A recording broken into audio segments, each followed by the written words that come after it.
British राजवटीच्या विरोधात लढणारा पहिला महाराष्ट्रातला आद्य क्रांतिकारक आणि भारतीय स्वातंत्र्याच्या चळवळीतला पहिला सशस्त्र क्रांतिकारक म्हणून आम्हाला उमाजीराजे नाईक यांचं नाव घ्यावं लागतं. पण दुर्दैवानं राजे उमाजी नाईक उपेक्षित राहिले. उमाजी नाईक फक्त रामोशी समाजासाठी लढले नाही. उमाजी नाईक फक्त महाराष्ट्रासाठी झुंजले नाही, तर उमाजी नाईकांनी भारतीय स्वातंत्र्य लढ्यासाठी पहिला लढा उभारला. खरं तर उमाजी नाईकांची जयंती ही फक्त महाराष्ट्रापुरती नव्हे तर संपूर्ण भारतभर जल्लोषात साजरी झाली पाहिजे, ही माझ्यासारख्या अभ्यासकाची सगळ्यात मोठी अपेक्षा आहे. देशमुख साहेब, आपण त्याची सुरुवात केली. हा इतिहास लोकांपर्यंत गेला पाहिजे, पोहोचला पाहिजे. इतिहास अनेकांच्या अभ्यासाचा विषय आहे. इतिहास अनेकांच्या व्यासंगाचा विषय आहे. इतिहास अनेकांच्या संशोधनाचा विषय आहे. इतिहास अनेकांच्या प्रेरणेचा विषय आहे. इतिहास अनेकांच्या चैतन्याचा विषय आहे. इतिहास अनेकांच्या अभिमानाचा विषय आहे. इतिहास अनेकांच्या स्वाभिमानाचा विषय आहे. इतिहास काही करू पाहण्याचा, करून दाखवण्याचा आशय आहे. इतिहास विसरणारी माणसं इतिहास घडवू शकत नाहीत आणि इतिहास घडवणारी माणसं इतिहास विसरू शकत नाहीत. हा सगळ्यात मोठा इतिहास आहे. ज्याला इतिहास माहिती आहे त्याला भविष्यकाळ घडवता येतो, ही सगळ्यात मोठी वस्तुस्थिती आहे. त्यामुळे ज्यांनी पराक्रमी मनगटाच्या बळावर कर्तृत्वात इतिहास घडवला त्यांचा तो आदर्श पुढच्या पिढीपर्यंत जाणं हे उद्याचा भविष्यकाळ घडवण्यासाठी अत्यंत गरजेचं आहे. मला आजचा कार्यक्रम त्यासाठी महत्वाचा वाटतो. ही सगळ्यात महत्वाची गरज आहे. सुरुवात करणं महत्वाचं होतं. देशमुख साहेब, या कार्यक्रमाच्या निमित्तानं आपण ती सुरुवात केली. खरं तर माणसाला वाटतं खूप, पण माणसांकडून सुरुवात होत नाही, ही सगळ्यात मोठी अडचण आहे. छत्रपती शिवाजी महाराज स्वराज्य निर्माते आम्ही असं म्हणतो, पण सुरुवात केली म्हणून स्वराज्य उभा राहिलं. 1645 साली महाराजांनी राजगड घेतला, पण राजगड बेवसाऊ होता. म्हणजे गड घेतला तर बांधायला हवा, बांधायचा तर पैसे हवे.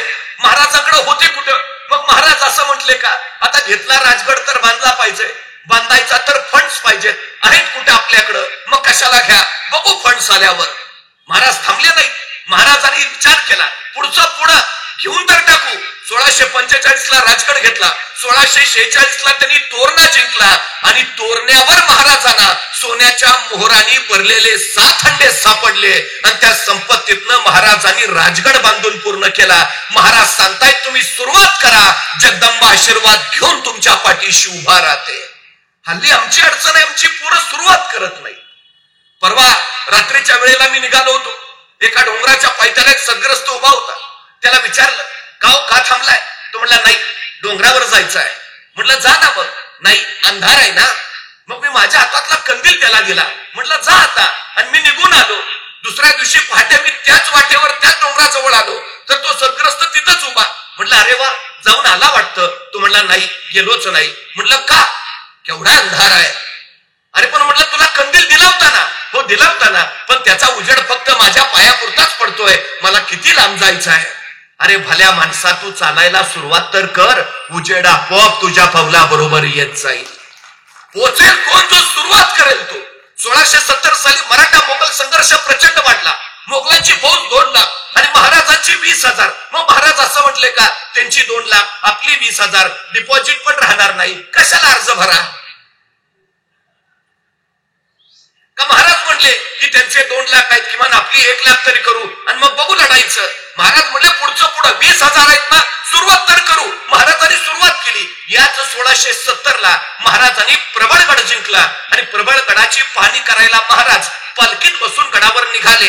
पालखीत बसलेल्या महाराजांच्या शेल्याचं एक टोक पालखीच्या बाहेर लोंबकळत होतं. प्रबळगडाच्या मार्गावरनं जाताना महाराजांच्या शेल्याचं ते लोंबकळणारं टोक तिथल्या बोरीच्या झाडाच्या फांदीच्या काट्यात अडकलं आणि महाराजांना ताण बसला. तसे महाराज म्हणाले, पालखी थांबवा. पालखी थांबली आणि महाराज सोबत त्यांना म्हणाले, हे बोरीचे झाड आम्हाला पुढे जाण्यापासून अडवते आहे. हे बोरीचे झाड आमच्या पुढे जाण्यावर आक्षेप घेते आहे. ते बोरीचे झाड आम्हाला काहीतरी सांगू पाहते आहे, इथे काहीतरी आहे आहे आहे खना खना. माणसं कामाला लागली, त्या बोरीच्या झाडाजवळ खणायला सुरुवात झाली. 5-6 फूट गेले, दगडी भिंत सापडली, उकरली. 27 घागरी आणि 4 कढया एवढं सोनं महाराजांना तिथं सापडलं. त्या संपत्तीतनं महाराजांनी सैन्य उभारलं आणि मोगलांच्या विरोधातला लढा यशस्वी केला.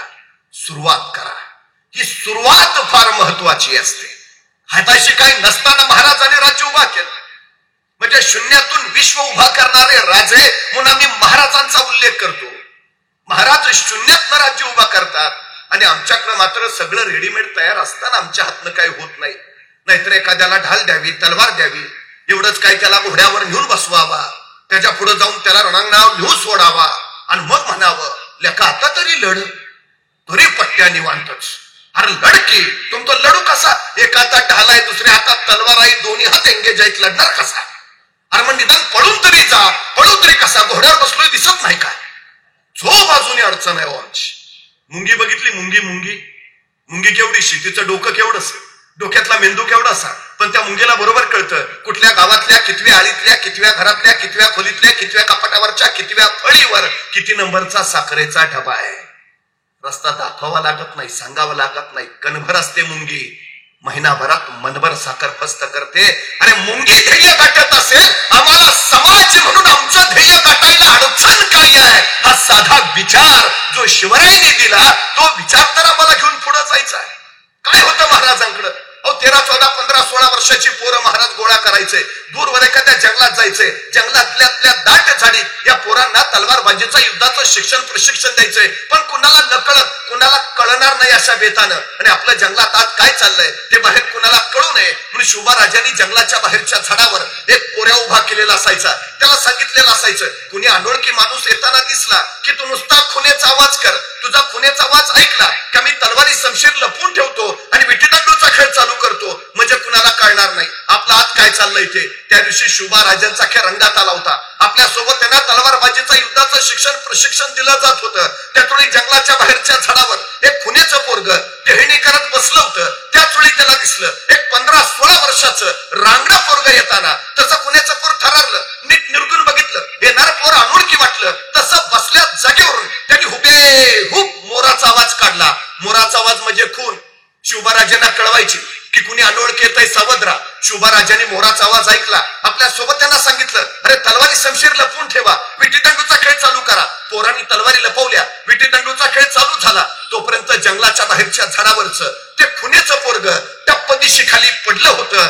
15-16 वर्षाच्या त्या रांगड्या पोरापुढं उभा राहिलं होतं आणि त्याला दमात घेऊन विचारत होतं, कोण र तू? आणि ते 15-16 वर्षाचं रांगड पोरग सांगत होतं, रामोशाचा बहिर्जीजी. काय काम काढलं सर? काही नाही जी, राजांना भेटायचं होतं. का बोलू की राजांना? मग सांगतो. ते खुन्याचं पोर म्हणलं, तू तर म्हणतच मी राजासनी सांगाव घेऊन येतो. खुन्याचं पोर गात गेलं, राजांना सांगू लागलं, राज कुणी रामोशाचा बहिर्जी आलाय जी. राजे म्हणले, दे पाठवू ना. बहिर्जी आत आला, राजांपुढे उभा राहिला. राजाने विचारलं, काय काम काढलंस रे? तसा बहिर्जी म्हणाला, राज आम्हाला बी तुमच्या खेळात घ्या की सामील करून. राजाने विचारलं, काय येतं तुला? सगळं येतं. कसला बी आवाज करतो, कुणाची बी नक्कल करतो. राजा वेषांतर तर असा करतो की तुम्ही बी ओळखायचा नाही. राजाला पटलं वाटलं माणूस कामाचा. असं मग चल ये आतापासूनच आमच्या खेळात ये. तसा बहिर्जी घुटमळला. म्हटलं, राजा उद्यापासून येतो की जी?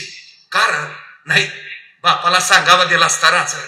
बापाला सांगून उद्यापासून येतो की जी? राजे म्हणले, ठीक आहे, ये उद्यापासून. बहिर्जी जायला वळाला, 5-6 पावलं गेला. अचानक काय वाटलं कुणास ठाऊक, बहिर्जी पुन्हा माघार आला. राजांना म्हणाला, राज एक सांगू का जी? राजे म्हणले, बोल. नाही, कुणी अनोळखी माणूस आला तर तुम्हाला कळावं म्हणून तुम्ही झाडावर जो पोऱ्या उभा केलाय त्याला सांगा, ह्या दिवसात मोर वरडत नाही. ते नाही, कुणी जाणता माणूस यायचा मोराचा आवाज ऐकायचा, तो विचार करायचा, या दिवसात जर मोर ओरडतच नाही तर आवाज आला कुठून, आयतं गवसून जाल राजा. राजानी माणसं निरकली, पारखली. बहिर्जींसारखी माणसं महाराजांनी काळचा पल्याड जपली. याच बहिर्जींना राजांनी गुप्तहेर प्रमुख बनवलं. स्वराज्याच्या जेवढ्या लढाया झाल्या, स्वराज्याचं जेवढं यश आलं, त्या सगळ्या यशामध्ये गुप्तहेर बहिर्जी नाईकांचा प्रचंड मोठा वाटा आहे, प्रचंड मोठा. आज अमेरिकेची गुप्तहेर यंत्रणा रॉ आणि इस्रायलची मोसाद ही जगातली सर्वोत्तम गुप्तहेर यंत्रणा मानली जाते. पैकी इस्रायलची मोसाद गुप्तहेर यंत्रणा सांगते, आम्ही बहिर्जी नाईकांना आणि महाराजांच्या गुप्तहेर यंत्रणेला आमचे आदर्श मानतो. इस्रायलची मोसाद गुप्तहेर यंत्रणा बहिर्जी नाईकांना आदर्श मानते. छत्रपती शिवाजी महाराजांनी उरात जो महामंत्र पेरला, त्या महामंत्रासाठी स्वराज्य हाच ध्यास आणि स्वराज्य हाच श्वास म्हणत बहिर्जी नाईक आयुष्यभर स्वराज्यासाठी समर्पित झाले. शिवछत्रपतींचा राज्याभिषेक होतोय. या इंग्लंडच्या पातशाहीमध्ये मराठा एवढा पातशाह झाला ही साधी गोष्ट नाही, असं बकरकरांनी त्याचं वर्णनही केलं. केवढा आनंदाचा क्षण. ज्या बहिर्जींच्या पराक्रमामुळं, त्यांच्या माहितीमुळं राजांना हा स्वराज्याचा लोककल्याणकारी आशय निर्माण करता आला. ते बहिर्जी नाईक महाराजांच्या राज्याभिषेकावेळी होते तरी कुठं, ते तिथंच होते एका फकीराच्या वेशात. आपण बहिर्जी नाईक आहोत हे एक बहिर्जी नाईकांना माहिती होतं आणि दोन शिवाजी राजांना माहिती होतं. तिसऱ्या कुठल्याही माणसाला माहिती नव्हतं. झोकून देऊन काम करणं, निष्ठेनं फक्त समर्पित होणं हे बहिर्जी नाईकांकडनं आम्ही शिकावं. 350 वर्षापूर्वी स्वराज शिवाजी महाराजांनी दिलेला जो संपन्न वारसा आहे, तोच वारसा इथल्या मातीत तसाच पुढे जात राहिला आहे. तसाच बंगालची फाळणी झाली, लॉर्ड कर्झननं ती केली आणि बंगाल संतापून उठला आणि तिथं वंगभंग चळवळ चालू झाली. या वंगभंग चळवळीला प्रेरणा मिळावी म्हणून रवींद्रनाथ टागोरांनी एक कविता लिहिली. त्या कवितेचं नाव होतं जयोस्तो शिवराय. वंगभंग चळवळीला प्रेरणा देण्यासाठी प्रेरणास्थान म्हणून उभा केले ते छत्रपती शिवाजी महाराज. महाराजांवरची ती कविता त्या चळवळीत ऐकवली जायची आणि त्या चळवळीला गती मिळायची. तामिळनाडूमध्ये जातीविरोधी चळवळ चालू झाली आणि या जातीविरोधी चळवळीला बळ मिळावं म्हणून तामिळनाडूमध्ये एक नाटक निर्माण करण्यात आलं. त्या नाटकात जे नाटक होतं ते होतं छत्रपती शिवाजी महाराजांवर तामिळनाडूमध्ये. आणि या नाटकात छत्रपती शिवाजी महाराजांची भूमिका करत होते अभिनेते गणेशन, म्हणजे आताच्या अभिनेत्री रेखाचे वडील. पण अभिनेते गणेशन यांनी महाराजांची ती भूमिका इतकी उत्तम वटवली, त्या नाटकानंतर गणेशन यांना कायमच शिवाजी गणेशन म्हटलं जाऊ लागलं. खर तर ते छत्रपती शिवाजी महाराज या मातीच्या कणाकणामध्ये प्रेरणा म्हणून अजूनही तसेच आहेत. त्यांच्या खांद्याला खांदा लावून लढणारे बहिर्जी नाईक या मातीच्या कणाकणात अजून तसेच आहेत. किल्ले पुरंदर जिथं छत्रपती संभाजी महाराजांचा जन्म झाला, त्या किल्ले पुरंदराच्या संरक्षणाची जबाबदारी बहिर्जी नाईकांची परंपरा जोपासणाऱ्या दादाजी नाईक खोमणे यांच्यावर होती. पत्नी लक्ष्मीबाई आणि हे सगळं कुटुंबीय पुरंदरचं संरक्षण करायचं. पुरंदर, वजरगड हा सगळा प्रांत त्यांच्याकडे आणि त्यांच्याच पोटी जन्म झाला. 7 सप्टेंबर 1791 राजे उमाजींचा. दादाजी नाईक हेच उमाजींचे खरे गुरु. दानपट्ट्या, घोडेस्वारी, तलवारबाजी, कुऱ्हाड चालवणं, तीर टमटी या सगळ्यांमध्ये दादाजींनी उमाजींना अगदी प्रवीण पारंगत केलं. मनावर संस्कार दिला, राष्ट्रभक्तीचा, राष्ट्रनिष्ठेचा. पण त्याच वेळी इंग्रजांनी या हिंदुस्थानचा एक एक प्रांत गिळायला सुरुवात केली होती. 1803 साली त्यांनी पुण्यावरही कब्जा मिळवला. दुसऱ्या बाजीरावांना स्थानापन्न केलं, पण कारभार सगळा इंग्रजांच्या हात. आणि याच इंग्रजांचा जुलूम मग चालू झाला.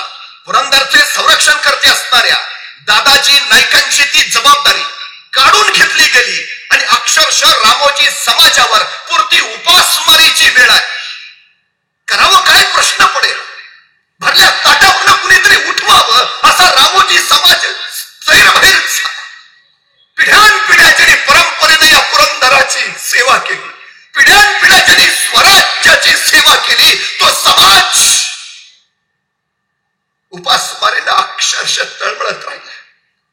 एखाद्या योद्ध्याच्या हातून कुणी तलवारच काढून घ्यावी आणि तू आजपासून लढायचं नाही असं त्याला सांगावं. तो आघात जेवढा प्रचंड तेवढा आघात दादाजी नाईकांवरच झाला.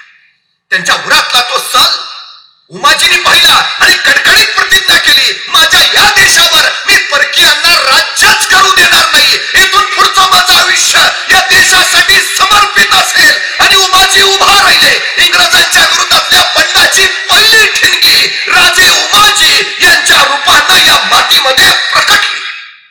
विठोजी नाईक, कृष्णाजी नाईक, कुशाबा नाईक, बापू सोळसकर या सगळ्या सवंगड्यांना उमाजींनी सोबत घेतलं आणि रामोशी समाजाचं कुलदैवत असणाऱ्या जेजुरीच्या खंडेरायासमोर भंडारा उधळून प्रतिज्ञा केली, या इंग्रजांना या देशातून हाकलणारच. आणि सुरू झाली झुंज, सुरू झाली. उमाजी नाईकांच्या पराक्रमाच्या गाथा आजूबाजूच्या परिसरात दुमदुमू लागल्या. इंग्रजांच्या विरोधात जागोजागी त्यांनी हल्ले चालू केले. इंग्रज मोठे सावकार, बडे वतनदार यांची संपत्ती काबीज करायची आणि गोर गरिबांमध्ये ती वाटायची. हे काम उमाजी नाईकांनी चालू केलं. इंग्रजांच्या विरोधात त्यांनी एल्गार उभा केला. इंग्रजांच्या विरोधात लोकांची मनं पेटवण्याचं काम त्यांनी चालू केलं. आल्या माणसाला सांगत राहिले, ही भूमी आपली, आपल्या पिढ्यानपिढ्यांची. इथं हे परके गोरे येणार आणि आपल्यावर जुलूम करणार, हे नाही चालणार. उमाजींचा एक एक शब्द तिथल्या प्रत्येकाच्या काळजात घुसायचा आणि प्रत्येक जण राजे उमाजींबरोबर त्यांच्या या स्वातंत्र्य लढ्यामध्ये सामील व्हायचं. करामती प्रचंड वाढल्या. इंग्रज बघता बघता त्रासित झाले. राजे उमाजींनी इंग्रजांना 1-2 नव्हे तब्बल 14 वर्ष पुरते सळो की पळो करून सोडले. 1818 साली इंग्रजांनी राजे उमाजी नाईकांना पकडलं. शिवछत्रपतींकडनं प्रेरणा घेऊन राजे उमाजी नाईकांनी तुरुंगातच आपलं ध्येय ठरवलं. संपूर्ण हिंदुस्थानवरचं इंग्रजांचं साम्राज्य नेस्तनाबूत करायचं. 1 वर्षाच्या तुरुंगवासानंतर ते ज्यावेळी बाहेर आले, प्रचंड सामर्थ्य घेऊन आले, अफाट शक्ती घेऊन आले आणि बघता बघता त्यांनी आपापल्या कवायती फौजा सुरू करायला सुरुवात केली. इंग्रज बलाढ्य सामर्थ्यशी यांच्याशी झुंजणं सोपं नाही, बळ हवं. आणि बघता बघता संपूर्ण महाराष्ट्रच नव्हे तर महाराष्ट्राच्या बाहेर जाऊन राजे उमाजी नाईकांनी संघटन उभारलं. खर तर अनेक ठिकाणी इंग्रजांच्या त्यांच्या चकमकी घडल्या, विलक्षण घडल्या. इंग्रजांचा त्यांनी सपशेल अनेक वेळा पराभव केला. एकदा राजे उमाजी नाईक आपल्या सातारा जिल्ह्यातल्या वाई जवळच्या मांढरदेवीला आले होते आणि एवढीच बातमी कुणीतरी इंग्रजांना पोहोचवली. कॅप्टन बॉईड अफाट इंग्रजांची फौज होऊन त्या मांढरदेवीच्या पायथ्याला उभा झाला. राजे उमाजी नाईक वर आहे. कॅप्टन बॉईड आज्ञा दिली आणि सगळे इंग्रज sir sir sir sir sir मांढरदेवीचा तो डोंगर चढू लागले. राजे उमाजी नाईकांनी बघितलं, बळ तोकडं होतं, पुढे इंग्रजांचं अफाट सैन्य. पण त्यांनी विलक्षण गोष्ट केली. इंग्रजांना येऊ दिलं, जवळ येऊ दिलं, टप्प्यात येऊ दिलं आणि उमाजी नाईकांची इशारा झाली तशा सवंगड्यांनी गोपण्या बाहेर काढल्या. गोपण्यात दगड भरली आणि सुटली. दना दना दना दना थाट थाट थाट थाट दगडात लागली. त्या पत्र्यांच्या बावचारनं घायाळ झालं इंग्रजांचं सैन्य. पाठीला पाय लावून परत सुटला आणि मागून राजे उमाजी नाईकांनी बंदुकाच्या फैरी चालू केल्या. काही इंग्रज मारले गेले. छत्रपती शिवाजी महाराजांचा शत्रू ज्याला गनिमी कावा म्हणतात, तो गनिमी कावा राजे उमाजी नाईकांनी स्वतःच्यात इतका भिनवला होता की अत्यंत कमी सैन्य आणि कमी सामुग्री सहित ते बलाढ्य इंग्रजांना पराभूत करत होते, वारंवार करत होते. खरं तर 1820 साली कॅप्टन रॉबर्टसननं ईस्ट इंडियाला लिहिलेल्या पत्रामध्ये असं लिहिलंय की उमाजी नाईकांच्या पराक्रमामुळे सगळा रामोशी समाजच इंग्रजांच्या विरोधात तिरस्कारानं पेटून उठलाय. हे सगळे लोक आता राजकीय बदलाची वाट बघत आहेत. काय सांगावं, हे उमाजी राजे शिवाजी राजांसारखे स्वतंत्र राज्य निर्माण करतील. काय पराक्रम, काय सामर्थ्य निर्माण केलं. की इंग्रज शत्रू आहे उमाजी नाईक, पण इंग्रज सुद्धा उमाजी नाईकांचं कौतुक करण्यापासून स्वतःला रोखू शकले नाहीत, अजिबात नाहीत. उमाजी नाईकांचा हा पराक्रम कदाचित या मातीमध्ये छत्रपती शिवाजी महाराजांसारखं दुसरं राज्य उभा करेल. कोण सामर्थ्य आहे. उमाजी नाईकांनी मग मात्र इंग्रजांच्या पाठी हात धुवून लागणं चालू केलं. अनेक सावकार, अनेक वतनदार यांना जागोजागी तडाखे देणं, त्यांच्या जवळचा पैसा अडका काबीज करणं आणि तो गरिबांना वाटणं. पण सगळ्यात महत्वाची एक गोष्ट केली. इंग्रजांनी उमाजी नाईकांना जो पकडून देईल त्याच्यासाठी प्रचंड मोठं बक्षीस लावलं. पण जनतेतला एकही माणूस उमाजी नाईकांची माहिती द्यायला पुढे आला नाही, एकही नाही. ही उमाजी नाईकांच्या लोकप्रियतेची सगळ्यात मोठी साक्ष होती. ही लोकप्रियता कधी निर्माण होते? नेतृत्व लोकमान्य कधी होतं? ज्यावेळी ते नेतृत्व लोकांसाठी लढत असतं, लोकांसाठी झगडत असतं, लोकांच्या अन्यायाच्या विरोधात आवाज उठवत असतं, तेव्हा जनता राजे उमाजी नाईकांच्या सोबत होती, पूर्ण सोबत. याचं कारण काय माहिती आहे? जो कोणी राजे उमाजी नाईकांकडे येईल आपली अडचण घेऊन, उमाजी नाईक त्याचं उत्तर शोधायचं, त्याला न्याय द्यायचं. स्त्रियांवर जो कोणी अत्याचार करायचा तिथं उमाजी नाईक त्या स्त्रीचा भाऊ म्हणून त्या व्यक्तींवर धावून जायचंय. 350 वर्षापूर्वीचं छत्रपती शिवाजी महाराजांचं चरित्र याचं वेगळे पण काय आहे? अनेक राजे महाराजे झाले, अनेक सम्राट बादशाह झाले, त्यापैकी अनेक पराक्रमी होते, पण चारित्र्य संपन्न होतेच असं नाही. काही चारित्र्य संपन्न होते पण पराक्रमी होतेच असं नाही. पण जे पराक्रमी तर आहेतच, पण पराकुटीचं चारित्र्य संपन्न आहे असे महापुरुष जर कोण असतील तर छत्रपती शिवाजी महाराजांशिवाय दुसरं नाव नाही. राजे उमाजी नाईकांनी महाराजांचा तोच तर आदर्श घेतला होता. परस्त्री माते समान. बाई माणसाला हात लावणाऱ्याचे हात राजे उमाजी नाईकांनी जागेवर ठेवले नाहीत. लोकमानसांमध्ये विश्वास आला. राजे आपल्यासाठी लढतायत, उमाजी नाईक आपल्यासाठी झगडतायत, या भूमीला परतंत्र्यातून मुक्त करण्यासाठी संघर्ष उभा करतायत. माणसं एक केली, बळ वाढत गेलं, संघटना वाढली. अहो, असंख्य तुकड्या होत्या उमाजी नाईकांच्या, त्यातली त्यांची सैन्याची एक तुकडी कमीत कमी 5000 सैन्याची असायची. 5000. नंतर तर उमाजी नाईकांनी विभागनिहाय सैन्य प्रमुख नेमले, जागोजागी गावे गावी सैन्याच्या तुकड्या तैनात केल्या. आता गोरगरिबाला, रयतेला, गावागावातल्या गावकऱ्याला, धारकऱ्याला, वारकऱ्याला कुणी त्रास द्यायची हिंमत नव्हती.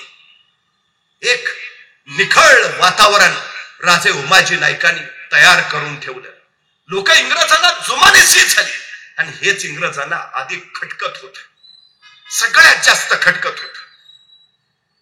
1824 साली इंग्रजांनी पहिला जाहीरनामा काढला. जो कोणी राजे उमाजी नाईकांना पकडून देईल प्रचंड मोठं बक्षीस. काही झालं नाही. 1826 साली परत दुसरा जाहीरनामा काढला. प्रचंड मोठं बक्षीस दिलं जाईल जो कोणी उमाजी नाईकांना पकडून देईल किंवा जो कोणी शरण येईल त्याला माफ केलं जाईल. काही उपयोग नाही. 1828 ला इंग्रजांनी तिसरा जाहीरनामा काढला.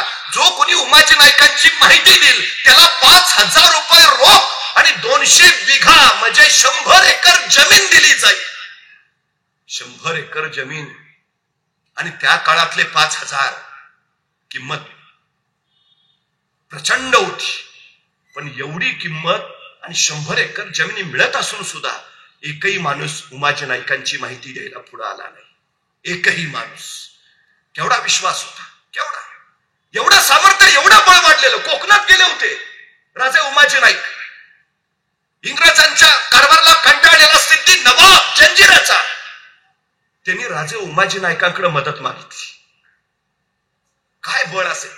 सांगलीच्या पटवर्धन सरकाराने सांगलीत बोलवून राजे उमाजी नाईकांचा फेटा बांधून सत्कार केला. सोबत आहोत आम्ही, सोबत आहोत. छत्रपती शिवाजी महाराजांचा वारसा खऱ्या अर्थानं राजे उमाजी नाईक पुढे घेऊन निघाले होते, पुढे घेऊन निघाले होते. 1828 ला 4था जाहीरनामा काढला इंग्रजांनी. जो कुणी राजे उमाजी नाईकांची माहिती देईल त्याला 10,000 रुपये रोख आणि 400 बिघा जमीन म्हणजे 200 एकर. पण तरीही कुणी पुढे आलं नाही, तरीही कुणी पुढे नाही. राजे उमाजी नाईकांनी जवळपास प्रचंड मोठा प्रांत स्वतंत्रच केल्यासारखा होता. अखेर 22 जुलै राजे उमाजी नाईकांनी जेजुरीच्या कडेपठार इथं स्वतःला राज्याभिषेक करून घेतला. छत्रचामर अब्दागिऱ्या धरल्या गेल्या, राजे किताबत घेतली आणि इंग्रजांच्या कारभाराला फाटा देत स्वतःचं नवं राज्य त्यांनी स्थापन केलं. स्वातंत्र्य युद्धातला पहिला जाहीरनामा काढायचं काम राजे उमाजी नाईकांनी केलं. पहिला जाहीरनामा. आतापर्यंत स्वातंत्र्य लढ्यामध्ये असा जाहीरनामा कुणी प्रकाशितच केला नव्हता. किंबहुना इंग्रजांची जुलमी राजवट आपण उलटवू शकतो असा विश्वास कुणाला आलाच नव्हता. ते प्रचंड मोठं विश्वासाचं कार्य राजे उमाजी नाईकांनी उभा केलं. काय लागतं तुमच्याकडं? सगळं तुमच्यात आहे, फक्त आत्मविश्वास हवा. महाराणा प्रताप सिंहांकडे त्यांचा सरदार भामासिंह धावत धावत आला. ठाकूरजी गजब झाला. क्या हुआ? जहांगीर येतोय, 1 लाखाची फौज घेऊन येतोय. बरं मग काय 1 लाखाची फौज घेऊन आपल्यावर हल्ला करायला येतोय? हो की मग? आपले फक्त 15,000 आहेत. बरं मग? त्यांचे 1 लाख आहेत, आपले फक्त 15,000 आहेत. हो की मग? ठाकूरजी असं काय करता? त्यांचे 1 लाख आहेत, आपले फक्त 15,000 आहेत. अरे हो की मग? ठाकूरजी त्यांचे 1 लाख आहेत, आपले फक्त 15,000 आहेत. कसे टिकणार? असं आहे का? बरं चला मग मी येतो तुमच्या बरोबर. त्यांनी काय होईल? 15,000 एक होऊ. ते 1 लाख आहे. महाराणा प्रताप सिंह म्हणले तसं नाही, मी 1 लाख आणि तुम्ही 15,000. किती झालो? 1,15,000. अरे ते तर फक्त 1 लाख आहे. चला, हा स्वतःला 1 लाख समजायचा जो आत्मविश्वास आहे ना, तो बळ देतो, तो यश देतो. राजे उमाजी नाईकांकडे हा आत्मविश्वास होता. मी 1 लाख आणि बाकी तुम्ही. काय करतील इंग्रज? चाल.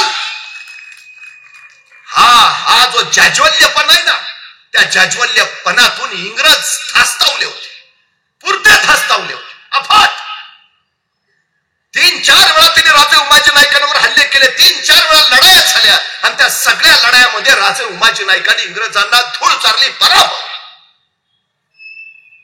कॅप्टन मॅकिस्टे ज्यांनी खऱ्या अर्थानं राजे उमाजी नाईकांचं चरित्र लिहिलं, त्याच्यावर जबाबदारी होती राजे उमाजी नाईकांना पकडायची.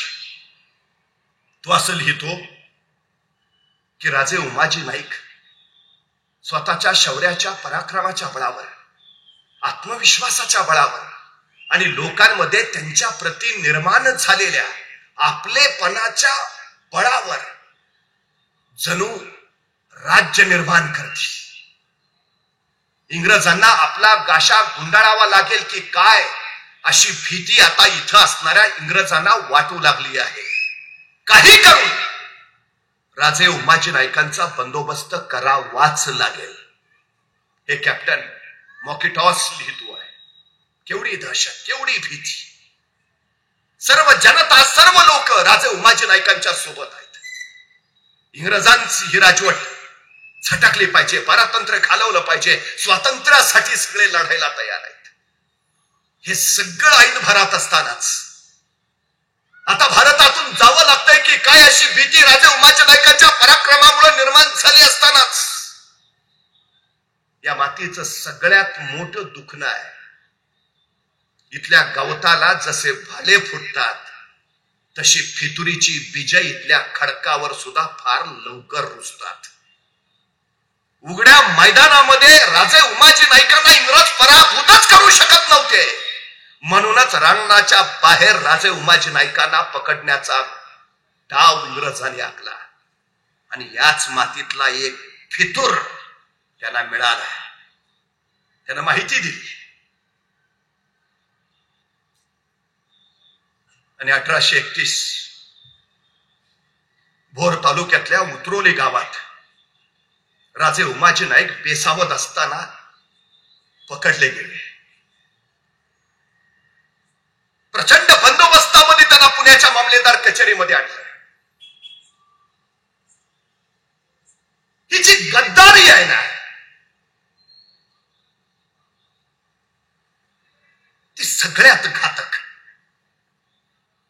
या मातीतलं सगळ्यात मोठं पातक जर कुठलं असेल तर ही गद्दारी. 35 दिवस काळ्या खोलीत ठेवलं राजे उमाजी नाईकांना, 35 दिवस. आणि तिथं हा कॅप्टन मॉकिटॉस रोज राजे उमाजी नाईकांना भेटायला जात होता, त्यांच्याकडनं चर्चा करून माहिती घेत होता. आणि 35 दिवसाच्या त्या माहितीच्या बळावर जे काही मिळालं त्यावर या कॅप्टन मॉकिटॉसने राजे उमाजी नाईकांवर पहिलं चरित्र लिहिलं. म्हणजे या मातीत उगवलेल्या या शौर्य धुरंधरावर पहिलं पुस्तक तरी कुणी लिहावं? इंग्रजांनी. शत्रूला सुद्धा ज्याच्या पराक्रमाबद्दल कौतुक आहे.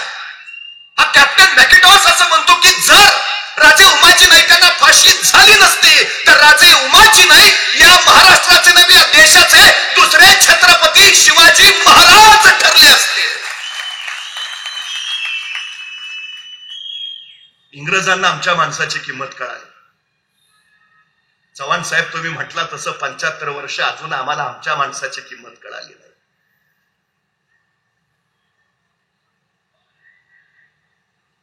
पुण्याच्या मामलेदार म्हणजे पुण्याची खडकमाळ आळी आहे, तिथं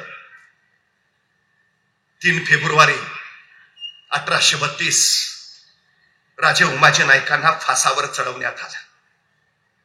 आणि परत असं कुणी काही करू नये म्हणून राजे उमाजी नाईकांचं ते शरीर पिंपळाला 3 दिवस लटकत ठेवण्यात आलं. राजे उमाजी नाईकांची काय अवस्था केली बघा. परत असं कोणी करू नये याची काळजी घेतली. इंग्रजांनी इतकी दहशत घेतलेली, इतकी. खरं सांगू, राजे उमाजी नाईक आणखी काही काळ जगले असते तर 150 वर्ष इंग्रजांना या देशावर राज्यच करता आले नसते. ही सगळ्यात मोठी वस्तुस्थिती आहे. गाशात गुंडाळला असता त्यांनी, पण पुन्हा इथं गद्दारी फितुरी चालली आहे. 150 वर्ष देश पारतंत्र्याच्या जोखडात अडकला आणि अवघ्या वयाच्या 43व्या वर्षी, अवघ्या 43व्या वर्षी राजे उमाजी नाईक हसत हसत फासावर गेले. आज रामोशी समाज खरा रामवंशी समाज, रानावनात राहतो म्हणून रानवासी, म्हणून रामोशी असा तो अपभ्रंशित शब्द आहे. पण इंग्रजांनी या रामोशी समाजाची इतकी भीती घेतलेली की ज्या समाजाला रणांगणात पराभूत करू शकत नाही त्यांचं रणांगणाच्या बाहेर मानसिक खच्चीकरण करायला हवं म्हणून इंग्रजांनी या समाजाचा कायम गुन्हेगारी जमात म्हणून उल्लेख केला. हा समाज गुन्हेगारी परिस्थिती नाही, अजिबात नाही, पण ह्यांना पराभूत बाहेर केलं पाहिजे. हे गुन्हेगार म्हटलं तर बाकीचा समाज यांच्या सोबत येणार नाही आणि हे जर एकत्र आले नाही तर इंग्रजांच्या विरोधात बंड करायचं धाडस दुसरा कोणी करणार नाही. काही करा, इंग्रजांना इथं राज्य करायचं असेल तर रामोशी समाजाला बाहेर ठेवा. म्हणून निव्वळ रामोशी समाजावर गुन्हेगारी जमातीचा शिक्का इंग्रजांनी मारला. लक्षात घेतलं पाहिजे काय आहे त्या.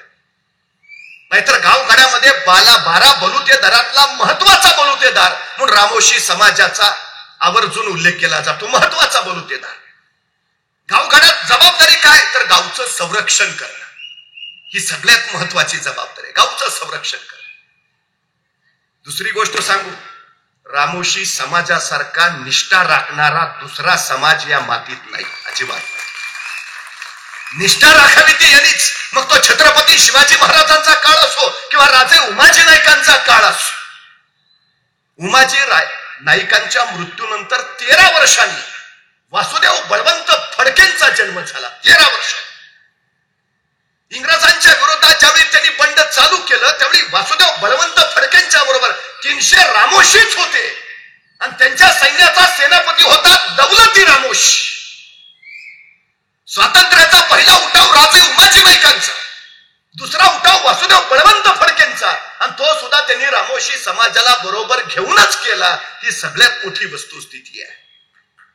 मनगटात सामर्थ्य असणारे, उरात निष्ठा असणारे हे समाज राष्ट्रकार्यासाठी जर समर्पित झाले तर हा देश महासत्ता व्हायला किती वेळ लागेल. ही सुरुवात आहे. राजे उमाजी नाईकांच्या कर्तृत्व गाथा त्यानंतर घराघरात सांगितल्या जाऊ लागल्या. माई माऊली आपल्या पोरा बाळांना उमाजी नाईकांच्या पराक्रमाचे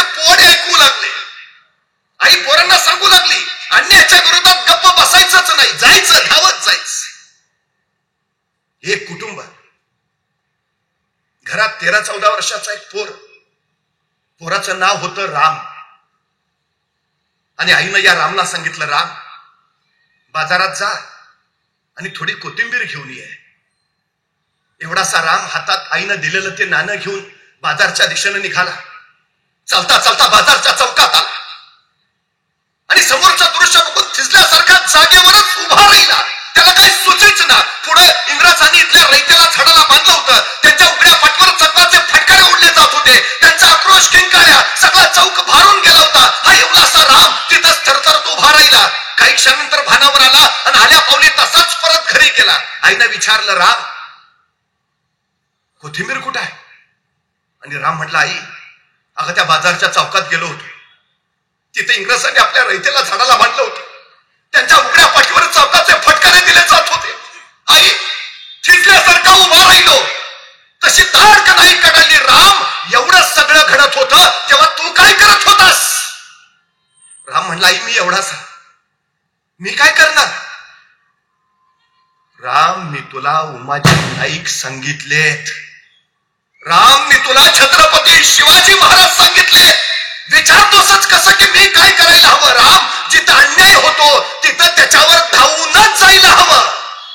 या आईनं रामवर संस्कार केला. जिथं अन्याय होतो तिथं धावूनच जायला हवं. 13-14 वर्षाचा राम हा संस्कार काळजात कोरल्यासारखा घेऊन बसला. आठवडाच उलटला असेल. राम परत त्याच बाजारच्या चौकात निघाला होता. चौकाजवळ आला. परत ते दृश्य दिसलं. इंग्रज इथल्या रैतेला प्रचंड छळ करत मारत होते. त्यांचा आक्रोश किंकाळ्या. आणि बघता बघता रामच्या मस्तकासमोर आईचा संस्कार उभा राहिला. रामच्या डोळ्यासमोर राजे उमाजी नाईक उभा राहिले आणि पुटपुटला, राम माझ्या आईनं सांगितलंय मला जिथं अन्याय होतो गप्प बसायचंच नसतं. रामनं शेजारचा दगड घेतला आणि त्या इंग्रज अधिकाऱ्याच्या दिशेला फिरकावला. थाडकन त्याच्या मस्तकावर लागला. बळबळ रक्त वाहू लागला. जखम झाली. तो इंग्रज अधिकारी खाली पडला. टाचा खाचत राहिला. पण थांबतोय तो राम कसला. उचलता येणार नाही एवढा दगड घेतला आणि सरळ त्या इंग्रज अधिकाऱ्याच्या डोक्यात घातला. त्याचा घासत अखेरचा श्वास तो इंग्रज अधिकारी घेताना हा इवलासा राम कडडत होता. आईनं सांगितलंय मला जिथं अन्याय होतो ना तिथं गप्प बसायचंच नसतं. 13-14 वर्षाचा राम इंग्रज पोलिसांनी पकडून नेला. न्यायासनासमोर त्याला उभाही केला. इंग्रज अधिकाऱ्याची हत्या. लहान म्हणून सोडून नाही दिलं.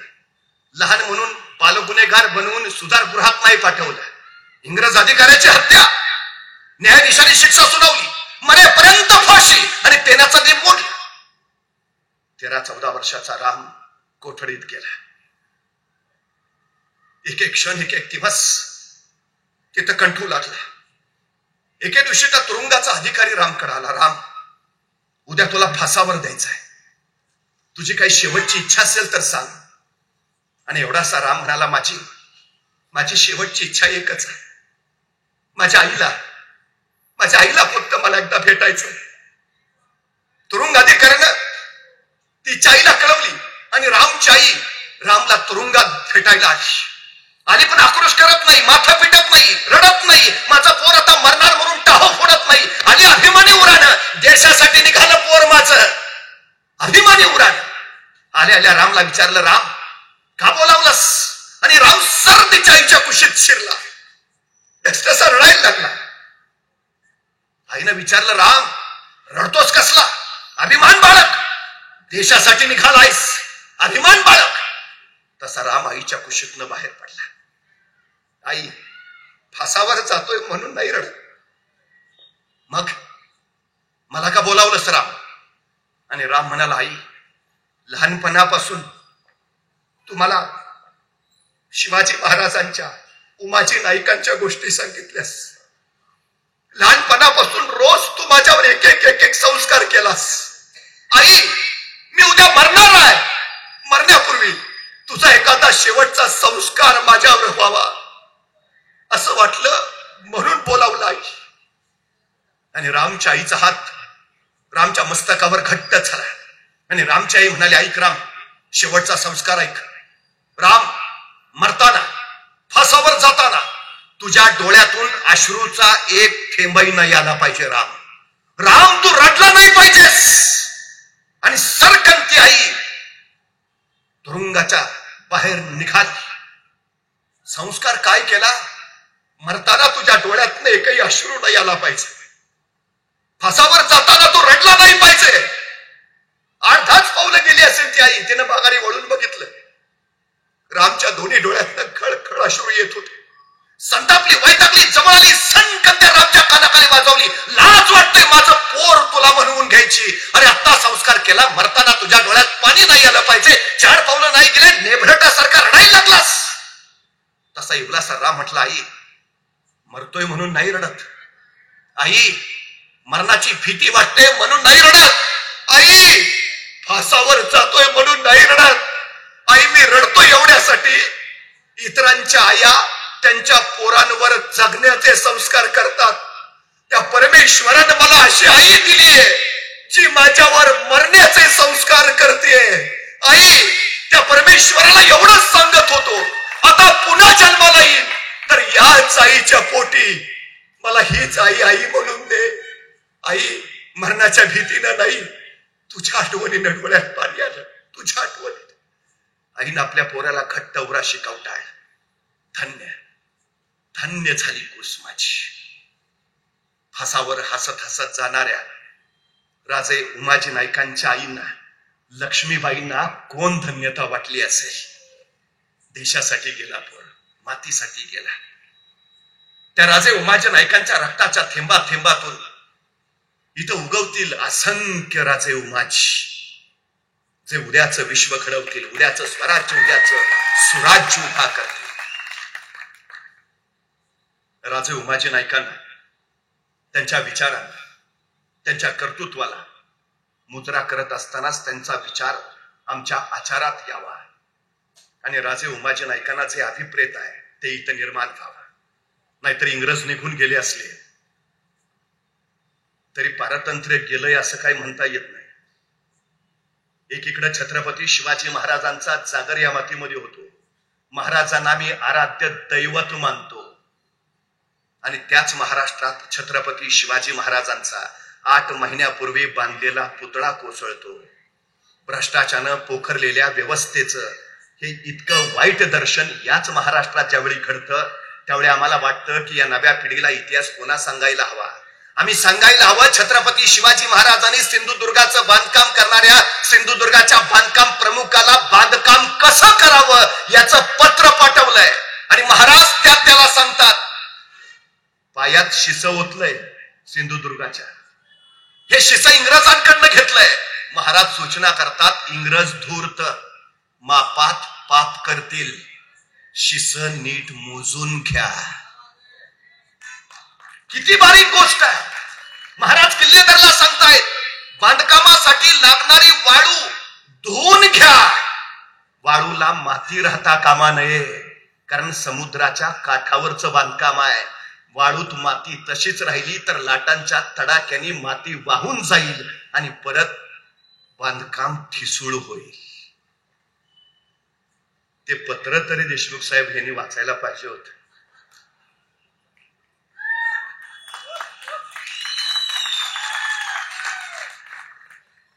काय इतिहास सांगायचा, काय इतिहास हटवायचा, यासाठी नव्हतं छत्रपती शिवाजी महाराजांनी स्वतःच्या आयुष्याचं समर्पण दिलं. यासाठी नाही राजे उमाजी नाही हसत हसत फासावर गेले. हे लोककल्याणकारी राज्य व्हावं, इथल्या प्रत्येक समाज घटकाला न्याय मिळावा, सगळ्या जाती धर्माने गुण्या गोविंदाने एकत्र नांदावं आणि हा देश घडवावा, ही त्याच्या पाठीमागची सगळ्यात मोठी अपेक्षा आहे. मला असं वाटतं की राजे उमाजी नाईकांच्या विचारांच्या या जागरातून ते काम खऱ्या अर्थानं पूर्ण होईल. मी पुन्हा एकदा सन्मान्य प्रभाकरजी देशमुख यांचं मनपूर्वक अभिनंदन करतो. वसंतजी चव्हाण त्यांचं कौतुक करतो. समाजाला संघटित करत समाजाच्या न्याय हक्कासाठी आपण लढत आहात. ही लढाई अखंड राहू द्या, म्हणजे उद्या पुन्हा या मातीमध्ये पराक्रमाच्या गाथा निर्माण होतील. आपल्या सगळ्यांना शुभेच्छा देतो. थांबतो.